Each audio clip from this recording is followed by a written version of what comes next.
ಬೆಂಗಳೂರಿನ ಕೈ ಶಾಸಕರಿಗೆ ಸಿಎಂ ಸಿದ್ದರಾಮಯ್ಯ ಪಾಲಿಕೆಯ ಟಾಸ್ಕ್ ಅನ್ನು ನೀಡಿದ್ದಾರೆ. ಗ್ರೇಟರ್ ಬೆಂಗಳೂರಿನ 5 ಪಾಲಿಕೆಗಳ ಚುಕ್ಕಾಣಿ ಹಿಡಿಯೋದಕ್ಕೆ ತಯಾರಿ.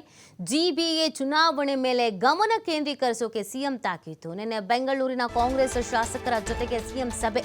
ಈ ವೇಳೆ ಗ್ರೇಟರ್ ಬೆಂಗಳೂರು ಪ್ರಾಧಿಕಾರದ ಚುನಾವಣೆಗೆ ತಯಾರಿ, ಹೊಸ ಪಾಲಿಕೆಗಳಲ್ಲಿ ಪಕ್ಷದ ಶಕ್ತಿ ಪ್ರದರ್ಶನಕ್ಕೆ ಸಿದ್ಧತೆಗೆ ಸೂಚನೆ. ಜಿಬಿಎ ವ್ಯಾಪ್ತಿಯಲ್ಲಿ ಪಕ್ಷವನ್ನು ಅಧಿಕಾರಕ್ಕೆ ತರುವುದಕ್ಕೆ ನಿರ್ದೇಶನ. ಜನರ ಆಶೋತ್ತರಕ್ಕೆ ಈಗಿನಿಂದಲೇ ಸ್ಪಂದಿಸೋಕೆ ಸಲಹೆಯನ್ನು ಕೂಡ ನೀಡಲಾಗಿದೆ.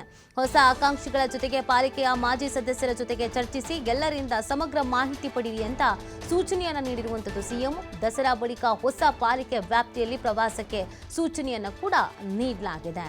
ನೋಡಿ, ಒಂದಷ್ಟು ಟಾಸ್ಕ್ ಅನ್ನು ನೀಡಿದ್ದಾರೆ. ಇದೇ ರೀತಿಯಾಗಿರಬೇಕು ಕಾರ್ಯ ವೈಖರಿ ಅನ್ನುವಂಥ ಹಿನ್ನೆಲೆಯಲ್ಲಿ ಗ್ರೇಟರ್ ಬೆಂಗಳೂರಿನ 5 ಪಾಲಿಕೆಗಳ ಚುಕ್ಕಾಣಿಯನ್ನು ಹಿಡಿಯೋದಕ್ಕೆ ಈಗಿನಿಂದಲೇ ತಯಾರಿಯನ್ನು ಮಾಡ್ಕೊಳ್ತಾ ಇರೋದು. ಜಿಬಿಎ ಚುನಾವಣೆ ಮೇಲೆ ಗಮನ ಕೇಂದ್ರೀಕರಿಸೋದಕ್ಕೆ ಸಿಎಂ ಖಡಕ್ ಆಗಿ ಸೂಚನೆಯನ್ನು ಕೊಟ್ಟಿದ್ದಾರೆ. ನಿನ್ನೆ ಬೆಂಗಳೂರಿನ ಕಾಂಗ್ರೆಸ್ನ ಶಾಸಕರ ಜೊತೆಗೆ ಸಿಎಂ ಒಂದು ಮಹತ್ವದ ಸಭೆ ಮಾಡಿದ್ದಾರೆ. ಈ ಸಭೆಯ ಉದ್ದೇಶವೇ ಅದು.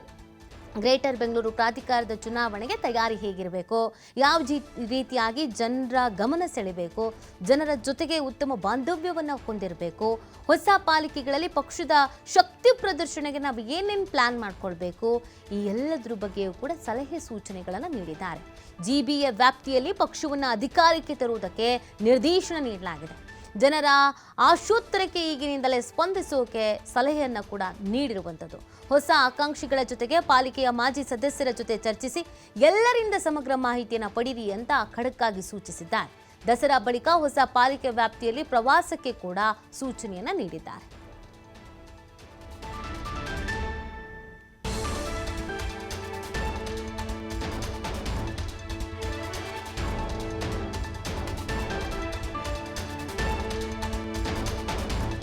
ಈ ಬಗ್ಗೆ ಮತ್ತಷ್ಟು ಮಾಹಿತಿಯನ್ನು ನೀಡ್ತಾರೆ ನಮ್ಮ ಪ್ರತಿನಿಧಿ ರಾಕೇಶ್.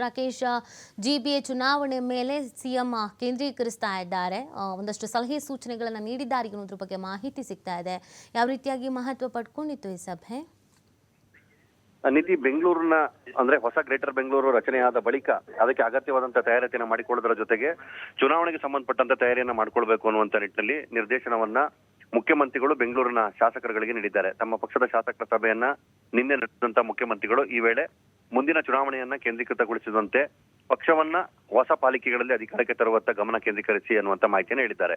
ಅದಕ್ಕೆ ಪೂರಕವಾಗಿ ಈಗಲಿಂದಲೇ ತಮ್ಮ ಕಾರ್ಯಚಟುವಟಿಕೆಗಳನ್ನ ಆರಂಭಿಸಿಕೊಳ್ಳಿ, ಅಭಿವೃದ್ಧಿ ಕಾರ್ಯಗಳನ್ನ ಮತ್ತಷ್ಟು ತೀವ್ರಗೊಳಿಸಿ, ಜನ ನಿಮ್ಮ ಅಭಿವೃದ್ಧಿಯನ್ನ ನೋಡಿಕೊಂಡು ಪಕ್ಷವನ್ನ ಮತ್ತೊಮ್ಮೆ ಅಧಿಕಾರಕ್ಕೆ ತರುವಂತಹ ಪ್ರಯತ್ನವನ್ನ ಮಾಡಬೇಕು. ಹೊಸ ಪಾಲಿಕೆಗಳಲ್ಲೂ ಕೂಡ ನಮ್ಮ ಪಕ್ಷವೇ ಅಧಿಕಾರವನ್ನು ಹಿಡಿಯುವತ್ತ ನೀವು ಶ್ರಮ ಹಾಕಬೇಕು ಅನ್ನುವಂತ ಮಾತನ್ನ ಹೇಳ್ಕೊಂಡಿದ್ದಾರೆ. ಹೀಗಾಗಿ ಈ ಹಿನ್ನೆಲೆಯ ಚರ್ಚೆಯ ಬಳಿಕ ಶಾಸಕರುಗಳಿಗೆ ಹೊಸ ಪಾಲಿಕೆಯ ಕ್ಷೇತ್ರಗಳಲ್ಲಿ ಪ್ರವಾಸ ಮಾಡುವಂತಹ ಸೂಚನೆಯನ್ನ ಕೊಟ್ಟಿದ್ದಾರೆ. ಸ್ಥಳೀಯ ನಾಯಕರುಗಳು ಜನರನ್ನ ಮತ್ತು ಆಕಾಂಕ್ಷಿಗಳ ಪಟ್ಟಿಯನ್ನು ಸಿದ್ಧಪಡಿಸಿಕೊಂಡು ಅವರ ಜೊತೆ ಒಂದು ಸುತ್ತಿನ ಮಾತುಕತೆಯನ್ನ ಮಾಡೋದಕ್ಕೆ ಕೂಡ ಸೂಚನೆಯನ್ನ ಕೊಟ್ಟಿದ್ದಾರೆ. ಅದಾದ ಬಳಿಕ ಹಾಲಿ ಮತ್ತು ಅಂದ್ರೆ ಈ ಹಿಂದೆ ಇದ್ದಂತಹ ಜನಪ್ರತಿನಿಧಿಗಳು ಮತ್ತು ಹೊಸದಾಗಿ ಆಕಾಂಕ್ಷಿತರಾಗಿದ್ದಾರೆ ಅವರುಗಳ ಸಭೆಯನ್ನ ಮಾಡಿ ಅಂತಿಮವಾಗಿ ಅಭ್ಯರ್ಥಿಗಳ ಆಯ್ಕೆಯನ್ನ ಮಾಡಿಕೊಳ್ಬೇಕು. ಆ ನಿಟ್ಟಿನಲ್ಲಿ ಪಕ್ಷವನ್ನ ಸನ್ನದ್ಧಗೊಳಿಸಿ ಕಾರ್ಯಕರ್ತರ ವಿಶ್ವಾಸವನ್ನ ಗಳಿಸಿಕೊಳ್ಳಿ, ಜನರ ಒಲವನ್ನ ನಿಮ್ಮತ್ತ ಪಡೆದುಕೊಳ್ಳಿ ಅನ್ನುವಂತ ಮಾತನ್ನ ಹೇಳ್ಕೊಂಡಿದ್ದಾರೆ.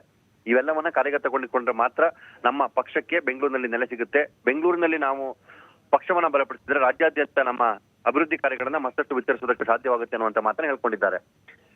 ಈಗ ಸದ್ಯಕ್ಕೆ ದಸರಾದಂತ ಬಳಿಕ ಎಲ್ಲ ಕಾರ್ಯಚಟುವಟಿಕೆಗಳನ್ನ ಕೈಗೆತ್ತಿಕೊಳ್ಳಿ ಅನ್ನುವಂತಹ ಸೂಚನೆಯನ್ನು ಕೂಡ ಅವರು ನೀಡಿದ್ದಾರೆ.